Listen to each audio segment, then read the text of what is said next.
Hi welcome to it matters. మామూలుగా మనం ఎటువంటి మొబైల్ ఫోన్ ఉపయోగించినా కూడా కొన్నేళ్ల తర్వాత ఫోన్లో స్టోరేజ్ సమస్యలు తలెత్తడం అన్నది కామన్. దీనివల్ల కొత్త ఫోటోలు లేదా వీడియోలు తీసుకోవడం అస్సలు కుదరదు. ఇది చాలా ఇబ్బంది కలిగిస్తుంది. ముఖ్యంగా ఐఫోన్ ఉపయోగించే వాళ్ళు స్టోరేజ్ సమస్యకు కొన్ని చిట్కాలతో చెక్ పెట్టవచ్చు. ఐఫోన్ చాలామంది ఇష్టపడే ఫోన్. ఇది గతంలో లగ్జరీ లైఫ్ లీడ్ చేసే వాళ్ళ దగ్గర మాత్రమే ఉండేది. ఇప్పుడు నార్మల్ పీపుల్ కూడా ఐఫోన్ను రెగ్యులర్గా వాడుతున్నారు. అయితే ఏ ఫోన్కైనా ఏదో ఒక దశలో స్టోరేజ్ సమస్య వస్తుంది. ఐఫోన్లో కొన్ని టిప్స్ పాటిస్తే స్పేస్ను పెంచుకోవచ్చు. దీనికోసం ఐక్లౌడ్ బెస్ట్ ఆప్షన్. ఐక్లౌడ్ సెట్టింగ్స్కు వెళ్ళి ఫోటోలపై నొక్కి ఆప్టిమైజ్ ఐఫోన్ స్టోరేజ్ను ఎంచుకోవాలి. దీని ద్వారా ఫోటోలు వీడియోలు ఆటోమేటిక్గా ఐక్లౌడ్లోకి అప్లోడ్ అవుతాయి. ఐఫోన్లో ఫోటో వీడియోల స్మాలర్ లోయర్ రిజల్యూషన్ వెర్షన్లు ఉంటాయి.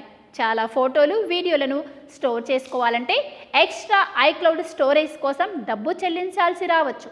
అలాగే వీడియోలు చాలా స్పేస్ తీసుకుంటాయి. అందుకే సోషల్ మీడియాలో పోస్ట్ చేసిన లేదా ఇతరులతో షేర్ చేసిన ఓల్డ్ ఇంపార్టెంట్ కాని వీడియోలను రిమూవ్ చేయాలి. వీడియోలను ఎడిట్ చేసి స్మాల్గా చేయడానికి లేదా రిజల్యూషన్ని తగ్గించడానికి ఆప్షన్స్ కూడా ఉన్నాయి. ఇలాగే ఇతరుల ఫోటోలు వీడియోలు డాక్యుమెంట్స్ వంటి పెద్ద పెద్ద అటాచ్మెంట్స్ను